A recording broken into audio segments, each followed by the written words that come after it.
കൂടെ ചേർന്നൊരു വാക്ക് ഞാൻ വിട്ടുപോയതാണ് ട്രേഡ് മാർക്ക്. കാരണം ഇപ്പൊ ആമസോണിൽ പലപ്പോഴും ലിസ്റ്റ് ചെയ്യണമെങ്കിൽ ട്രേഡ് മാർക്ക് അപ്ലിക്കേഷന്റെ കോപ്പി നിർബന്ധമായി കൊടുക്കണം. OTP ഇപ്പോൾ അതിലേക്ക് വരുന്നത് ഞാൻ മനസ്സിലാക്കുന്നത്. അപ്പം ഈ ഇ-കോമേഴ്സ് ബിസിനസ്സിന് D2Cക്ക് പ്രത്യേകിച്ച് ബ്രാൻഡ് നെയിം എപ്പോഴും നിർബന്ധമാണ് നമ്മുടെ ഐഡന്റിറ്റിക്ക് വേണ്ടിയിട്ട്. അപ്പോൾ ഫോം ചെയ്യുന്നതിന് മുമ്പ് തന്നെ നിങ്ങൾക്ക് ഏതെങ്കിലും ഒരു പേരിനോട് ആദ്യമേ ഒരു മമത ഉണ്ടെങ്കിൽ ആ പേര് എടുത്തു വെക്കണം. Normally trade mark 6 months to 9 months time എടുക്കും രജിസ്റ്റർ ആയി വരാനായിട്ട്. ആ ട്രേഡ് മാർക്ക് രജിസ്ട്രേഷൻ പ്രോസസ്സിൽ എന്ത് കോസ്റ്റ് ആണ് ഇൻവോൾവ്? നോർമലി അത് ഒരു പ്രൊഫഷണൽ ടു പ്രൊഫഷണൽ വേരിയഡ് ആണ്. ഗവൺമെന്റ് ഫീസ് വരുന്നത് 4,500 ആണ്.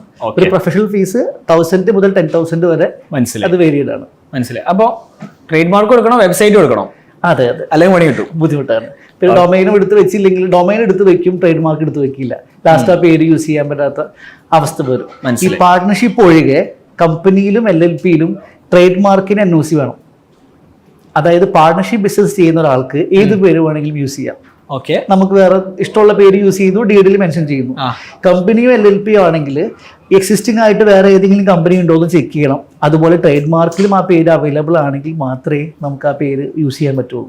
ഓക്കെ, അപ്പോൾ ട്രേഡ് മാർക്ക് ഇല്ലാതെ ഒരിക്കലും നമുക്ക് ഈ കമ്പനിയോ LLPയോ ഇനിയുള്ള കാലത്ത് ഫോം ചെയ്യൽ ബുദ്ധിമുട്ടാണ്. ഓക്കെ, അപ്പം നമ്മളിപ്പോൾ ഒരു പാർട്ട്ണർഷിപ്പ് കമ്പനിയാണ് ചെയ്യുന്നത് വെച്ച് കഴിഞ്ഞാൽ NOC എവിടെ നിന്നാണ് ഈ NOC വേണ്ടത്? ട്രേഡ് മാർക്ക് മിനിസ്ട്രി ഉണ്ട്. പാർട്ണർഷിപ്പിന് നോർമലി ഞാൻ പറയുന്നത് ഇഷ്ടമുള്ള പേര് യൂസ് ചെയ്യാം, നമുക്ക് വേറെ ഒന്നും. കമ്പനിക്ക് LLPക്ക് ആണ് NOC from ROC, register of companies ഉണ്ട്. അവിടെ നിന്നാണ് നമുക്ക് NOC വേണ്ടത്. മനസ്സിലായി.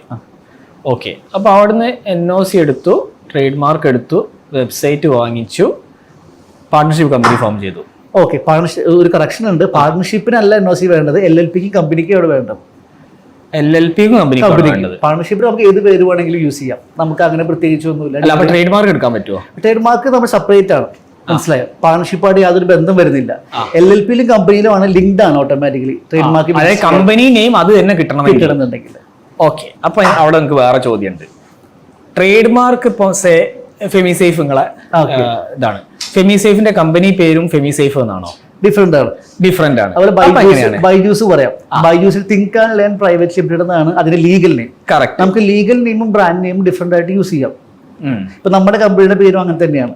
അപ്പോൾ ഇപ്പൊ നമുക്ക് സെയിം പേര് കിട്ടിയില്ലെങ്കിൽ നമുക്ക് ലീഗൽ നെയിം ഒരു പേരാക്കി മാറ്റുകയും ബ്രാൻഡ് നെയിം വേറെ പേരിൽ രജിസ്റ്റർ ചെയ്യുകയും ചെയ്യാം. ബ്രാൻഡ് നെയിം പറഞ്ഞാൽ ട്രേഡ് മാർക്ക് ചെയ്യാം അല്ലെ? ഇപ്പൊ പല മെഡിക്കൽ കമ്പനീസിനും 10ഉം 50ഉം ട്രേഡ് മാർക്സ് ആണ് അവരുടെ പ്രൊഡക്ട്സിനൊക്കെ സിപ്പിലേക്ക് ഉള്ളത്. അപ്പോൾ ഫസ്റ്റ് ചെയ്യേണ്ടത് ആ ബ്രാൻഡ് നെയിം നമുക്ക് രജിസ്റ്റർ ചെയ്യാൻ പറ്റാ. അത് കിട്ടുന്നില്ലെങ്കിൽ ലീഗൽ നെയിം വേറെ വെച്ച് സ്റ്റാർട്ട് ചെയ്യുന്നു, ബ്രാൻഡ് നെയിം നമ്മൾ വേറെ ക്രിയേറ്റ് ചെയ്യുന്നു. മനസ്സിലായി. പക്ഷെ ലീഗൽ നെയിം ഇതിന്റെ അകത്ത് വലിയ വാലിഡ്, കാരണം ഇൻവോയ്സ് മീൻസ് അതിനകത്ത് എന്തെങ്കിലും റെലവൻസ് ഉണ്ടോ ആ പേര് ചൂസ് ചെയ്യുന്നതിൽ? ലീഗൽ നെയിം, ബ്രാൻഡ് നെയിം നമുക്കറിയാം, നമുക്ക് കുറച്ച് അതിനോട് അറ്റാച്ച്മെന്റ് ഉണ്ടാവും, അതാണ് എല്ലാവരും അറിയാം. പക്ഷെ നമ്മളെ കമ്പനീന്റെ പേര് ചൂസ് ചെയ്യുമ്പോൾ നമ്മൾ വല്ലാതെ കൺസേൺഡ് ആവേണ്ട ഒരു ആവശ്യമൊന്നുമില്ല. നമ്മുടെ ആക്ടിവിറ്റി മെൻഷൻ ചെയ്യണം. ഇപ്പൊ നമ്മൾ ഫിനാൻഷ്യൽ ടെക്നോളജി ആണോ, പ്രൊഡക്റ്റ് ആണോ, സർവീസ് ആണോ എന്നുള്ളത് നമ്മുടെ സഫിക്സിനോട് കൂടി തന്നെ ആക്ടിവിറ്റി മെൻഷൻ ചെയ്യണം എന്ന് മാത്രമേ ഉള്ളൂ.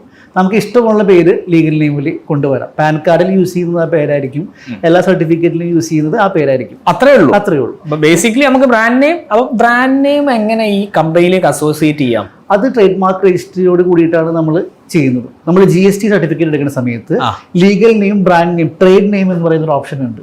അവിടെ നമുക്ക് കമന്റ് ചെയ്ത് കൊടുക്കുകയാണെന്നുണ്ടെങ്കിൽ ഈ പേര് അവിടെ കയറും. മനസ്സിലായി. പിന്നെ ബാക്കിയുള്ള എഗ്രിമെന്റുകൾ, ഫ്യൂച്ചറായിട്ട് കമ്പനിയിൽ വരുന്ന എല്ലാ കോൺട്രാക്ട്സും നമുക്ക് ഈ പറയുന്ന ലീഗൽ നെയിമും ട്രേഡ് നെയിമും യൂസ് ചെയ്യാനായിട്ട് സാധിക്കും. ഓക്കെ, അപ്പോൾ ഇത് കുറച്ചും കൂടി ഡീപ്പായിരിക്കും.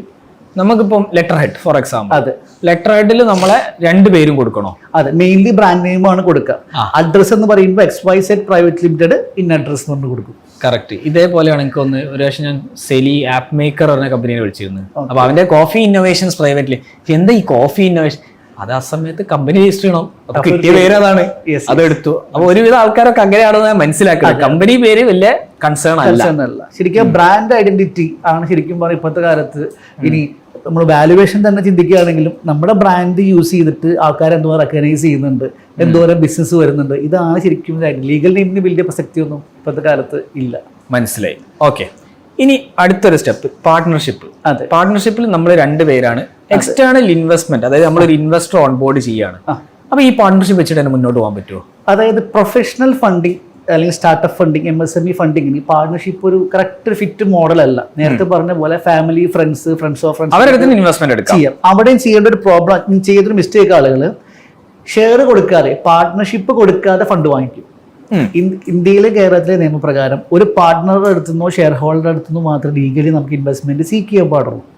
അല്ലെങ്കിൽ ഫണ്ട് തരാൻ ലൈസൻസ് ഉള്ള ബാങ്കുകളോ NBFCയുടെ അടുത്തുനിന്ന് മാത്രമേ ഫണ്ട് വാങ്ങാൻ പാടുള്ളൂ.